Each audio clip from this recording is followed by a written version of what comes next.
পশ্চিমবঙ্গে এই মুহূর্তে ভোটের রেজাল্ট যা বলছে তা যদি রেজাল্টে কিছুক্ষণের মধ্যেই কনভার্ট হয়ে যাবে 30+ বা 30 আসন নিয়ে তৃণমূল একক সংখ্যাগরিষ্ঠতায় আসতে যাচ্ছে সমস্ত বিধানসভার ক্ষেত্র হিসাব করে দেখলে।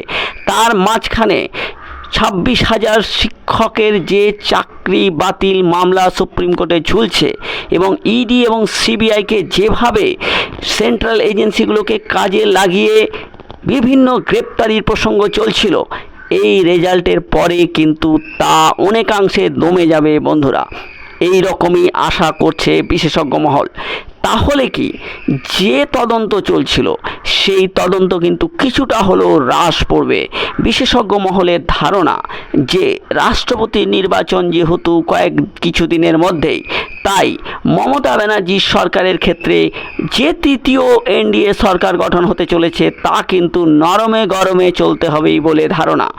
যেভাবে তারা আশা করেছিল যে ভোট পার হলেই তৃণমূলের হেভিওয়েট নেতা নেত্রীদের পুনরায় জেলে ঢোকাবেন, সে আশায় কিন্তু গুড়ে বালি দেখছে সবাই। তার কারণ এই মুহূর্তে মমতা বন্দ্যোপাধ্যায় বা এই সরকারের কোনো হেভিওয়েটকে যদি তারা অন্য রাজ্যের মুখ্যমন্ত্রীদের মতো জেলে ঢোকানোর প্ল্যান করে তাহলে কিন্তু সমূহ বিপদ। তার কারণ রাষ্ট্রপতি নির্বাচন মাথায় খাড়া হয়ে ঝুলছে। শেষ পর্যন্ত এরকম হতে পারে যে তৃতীয় এনডিএ সরকার গঠন হলো এবং রাষ্ট্রপতি তারা বিরোধীরা দিয়ে দিল।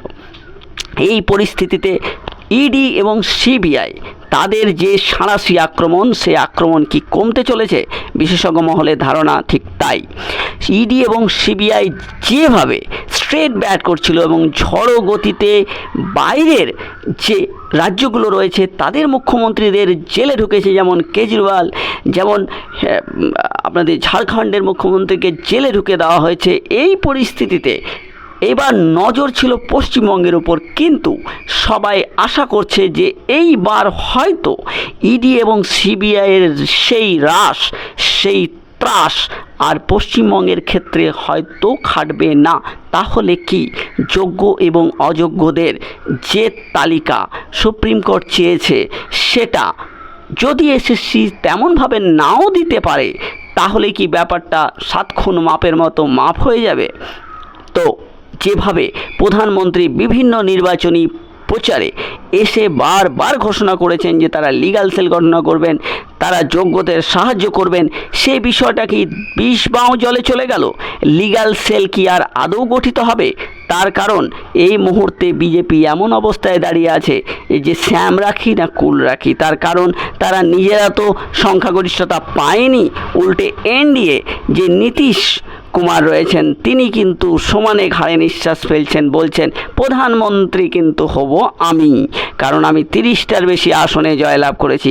এই যদি পরিস্থিতি হয় এনডিএ জোটের, তাহলে কিন্তু প্রধানমন্ত্রী এবং অমিত শাহকে ঘোড়া কেনা বেচা করতেই হবে। তার কারণ 18টার মতো আসন ঘোড়া কেনা বেচার মতো পরিস্থিতি হয়ে আছে।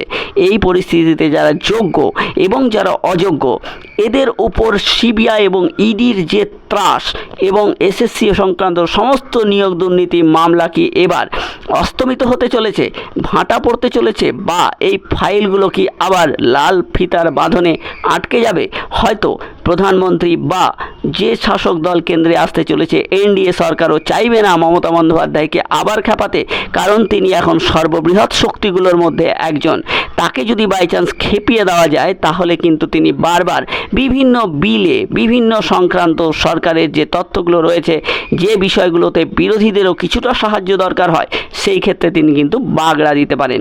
এই পরিস্থিতিতে দাঁড়িয়ে রাজনীতির সমীকরণ যা দাঁড়াচ্ছে তাতে যোগ্য এবং অযোগ্যদের ভয়ের কারণ কিছুটা হলেও লাঘব হয়েছে। তার কারণ কেন্দ্রে যে সরকার আসছে সে একক সংখ্যাগরিষ্ঠতায় নয়, বরং এনডিএ সরকার অর্থাৎ ন্যাশনাল ডেমোক্রেটিক অ্যালায়েন্সের যে সরকার তা কিন্তু অত্যন্ত গুরুত্বপূর্ণ। তার কারণ মমতা বন্দ্যোপাধ্যায়ের যে কুশলী বুদ্ধি তা কিন্তু তিনি চালাবেন এবং বারবার বিপদে ফেলবেন এই এনডিএ 3 সরকারকে। আর যোগ্য এবং অযোগ্যদের যে লিস্ট এসএসসিকে বানাতে বলেছেন, এসএসসি এতদিন গায়েও লাগায়নি, এবার যে আবার গায়ে লাগাবে সে বিষয়ে যথেষ্ট সন্দেহ রয়েছে। হয়তো এটা পুরো ব্যাপারটাই ডিসমিস হয়ে যেতে চলছে না তো?